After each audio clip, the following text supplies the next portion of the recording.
اب ایسے نہیں چلے گا، اور یہ جج وہ سٹینڈ لے چکے ہیں۔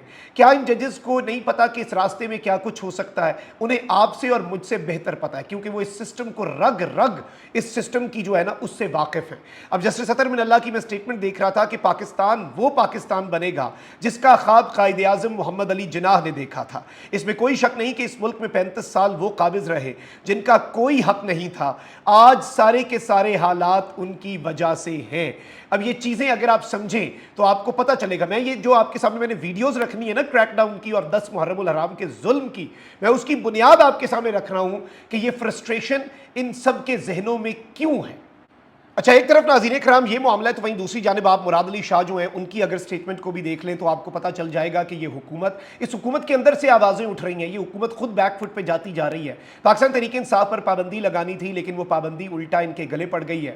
100 پیاز اور 100 جوتے کے مصداق عالمی سطح پر تھو تھو بھی کروا لی، تنقید بھی کروا لی، ایکسپوز بھی ہو گئے کہ یہ چابی والے کھلونے ہیں۔ وزیر اطلاعات جو ہے وہ اپنی ہی پارٹی اور اپنی ہی حکومت سے بھی مشاورت نہیں کرتا۔ وزیر اعظم نے کہیں پہ بوٹ پالش پکڑی ہوگی، حکم آیا ہوگا اور پریس کانفرنس داغ دی ہوگی۔ وزیر اطلاعات جو ہیں ان کی بھی کل وقت مجھے لگتا ہے جیسے ایک ٹی وی چینل کے اندر پروگرام اینکر نہیں جو پروگرام کر رہا ہوتا ہے، ایک نیوز پریزنٹر ہوتا ہے، اس کے سامنے پرومپٹر ہوتا ہے، اس پرومپٹر میں جو الفاظ لکھے ہیں ان میں سے ایک لفظ کی ایڈیشن یا سبٹریکشن وہ نہیں کر سکتا۔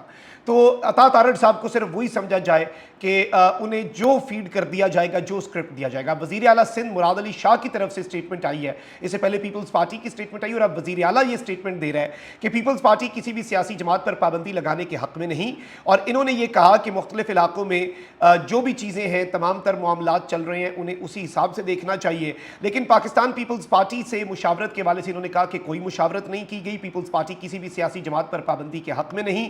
پی ٹی آئی کو بھی اپنا کردار دیکھنا ہوگا، اور محض ووٹ لینے سے یا سیٹیں لینے سے تو سیاسی جماعت نہیں بنتے۔ پی ٹی آئی خود اپنی وجہ سے اس مقام پر پہنچی، یہ تنقید انہوں نے کی، لیکن چلیں اصولی موقف پابندی والا جو ہے۔ اب یہاں پر میں آپ کو ایک اور چیز یہ بتا دوں کہ نظام کے لیے شکست کیا ہے۔ حکومت کی جانب سے تحریک انصاف پر پابندی عائد کیے جانے کے اعلان کے بعد اب پارلیمنٹ میں لے جانے اور مشورہ کرنے پر آ گئی، یعنی پہلے اناؤنسمنٹ اور اب اسی مشورہ کر کے دسیں گے، پہلے they were very sure about this۔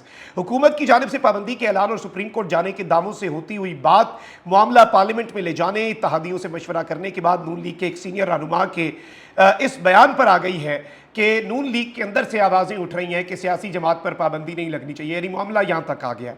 اور میں آپ کو یہ بتا دوں کہ عطا تارڑ نے پریس کانفرنس کرتے ہوئے کہا تھا کہ حکومت تحریک انصاف پر پابندی لگانے جا رہی ہے، لیکن میں آپ کو یہ بتا دوں کہ طلال چودھری ایک قدم آگے بڑھتے ہوئے کہا کہ ریفرنس سپریم کورٹ بھیج دیا ہے، فیصلہ عدالت کرے گی، لیکن پھر اسحاق ڈار نے کہا کہ فیصلے کو پہلے لیڈرشپ دیکھے گی، پھر اتحادیوں سے مشورہ ہوگا اور قانون کے اور آئین کے تحت فیصلہ ہوگا۔ وفاقی وزیر خواجہ آصف جو ہیں انہوں نے کہا کہ فیصلہ پارلیمنٹ میں جائے گا اور لازمی طور پر جماعت کی رضامندی کے بعد ہی ایسا کریں گے، ہر جماعت کی رضامندی۔ اور اب نون لیگ جو ہے اس کے اندر سے آوازیں چونکہ اٹھ رہی ہیں تو سسٹم جو ہے وہ اب بالکل اپنے گھٹنوں پر آ چکا ہے۔ نظام کے لیے چیزوں کو اس طرح سے مینج کرنا، نظام کے لیے اس طرح سے چیزوں کو آپریٹ کرنا اس طریقے سے چل نہیں پا رہا۔ اب ناظرین کرام، ہمارے ملک میں المیہ یہ ہے کہ آج 10 محرم الحرام ہے، کرب و بلا کی یاد جو ہے وہ ہم تازہ کرتے ہیں، یزیدیت کے خلاف علم بغاوت بلند کرتے ہیں، اور یہ ایک دن ہے تجدید عہد کا، جو ہم نے ایک عہد کیا ہے کہ ہم نے حسینیت کے راستے پر چلنا ہے۔ اور وہی بات ہے، مجھے ایک بار بار شعر یاد آتا ہے کہ جب بھی کبھی ضمیر کے سودے کی بات ہو، ڈٹ جاؤ تم حسین کے انکار کی طرح۔ وہ جو ایک حسین کا انکار تھا، اور سر حسین ملا ہے یزید کو، لیکن سر حسین ملا ہے یزید کو، لیکن کمال یہ ہے کہ پھر بھی جھکا ہوا نہ ملا۔ تو جھکے ہوئے سر اہل حق کے مل جاتے، نہیں ملتے، کٹے ہوئے سر ضرور مل سکتے ہیں۔ تو یہ درس کربلا کا ہے کہ خوف صرف خدا کا ہے، یہ چیز آپ نے ذہن نشین رکھنی ہے۔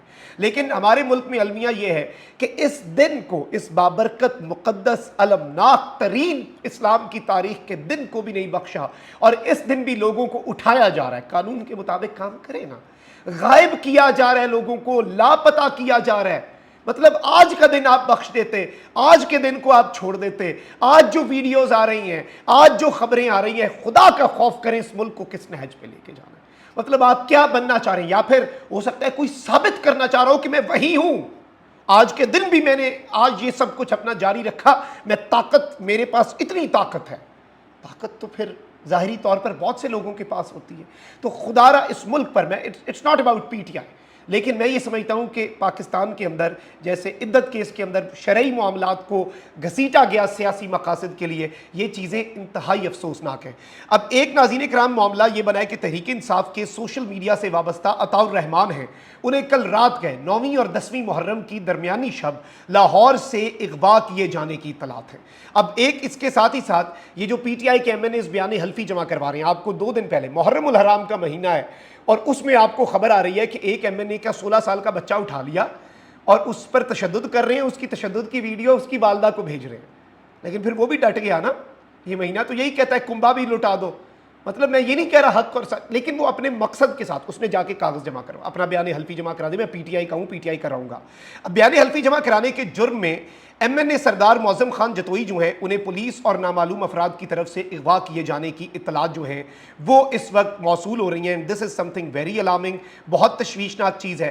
اب اس سے بھی زیادہ ناظرین کرام یہ ہے کہ بیان حلفی جمع کیوں کروایا، اس بات کا غصہ جو ہے وہ کچھ لوگوں کا، کچھ طاقتوروں کا نہیں اتر رہا، اور اب لوگوں کے گھروں پر کریک ڈاؤن ہو رہا ہے، لوگوں کے گھروں پر پکڑ دھکڑ جو ہے اس کا بازار جو ہے وہ اب گرم کیا جا رہا ہے۔ اور اسی طرح سے جمشید دستی جو ہیں ان کے گھر کے باہر بھی چھاپا مارا گیا، ان کے گھر پر بھی چھاپا مارا گیا، اور پولیس والے 10ویں محرم کو صبح ان کے بچوں کو ہراساں کرتے رہے۔ خدا کا خوف کریں، آپ ذرا یہ ویڈیو دیکھیں۔ ٹائم ہے، یہ صبح کا ٹائم ہے، جمشید دستی کے گھر پولیس آئی ہوئی ہے، لعنت ہے ایسے نظام پہ۔ یہ جمشید دستی کے گھر آئے ہوئے ہیں، یہ کتے بھاگ رہے ہیں، یہ 10 محرم کا دن ہے، جمشید دستی کے گھر آئے ہوئے ہیں، 10 محرم کا دن ہے۔ یہ دیکھیں، یہ ایلیٹ ہے مظفر گڑھ سے، یہ آگے ایک سیور بندہ جا رہا ہے، یہ دیکھیں مظفر گڑھ جمشید دستی کے گھر آئے ہوئے ہیں، اس کی بچوں کو ہراساں کیا جا رہا ہے۔ صبح کا ٹائم ہے، 10 محرم ہے، یہ دیکھیں گنڈا گردی دیکھیں پنجاب پولیس کی، ایلیٹ اس کے ساتھ ہے۔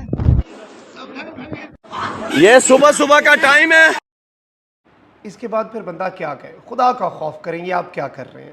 اچھا وہیں دوسری جانب شہریار آفریدی جو ہیں ان کے گھر کے باہر کی سی سی ٹی وی فوٹیج موصول ہوئی ہے، اس فوٹیج میں کچھ وردی میں ملبوس لوگ ہیں، انہیں دیکھا جا سکتا ہے، اور ساتھ وہ پتہ نہیں کیوں لیکن ایک بچہ بھی لے کر آئے، اور سی سی ٹی وی جو ہے وہ اتارنے کی، سی سی ٹی وی کا جو سسٹم ہے، کیمراز جو ہیں وہ اتارنے کی کوشش کرتے رہے۔ شاید اوبویسلی شہریار آفریدی کو اٹھانا چاہتے تھے، اغوا کرنا چاہتے تھے، اور اس سے پہلے یہ تھا کہ سی سی ٹی وی کیمراز جو ہیں انہیں انالائز کر لیا جائے۔ لیکن آپ یہ دیکھیں کہ اس ملک کو کس نہج پر پہنچایا جا رہا ہے۔ آج 10ویں محرم پہ ہم یہ ویژولز شیئر کر رہے ہیں، افسوس۔ اپنا بہت خیال رکھیں، اللہ نگہبان، پاکستان زندہ باد۔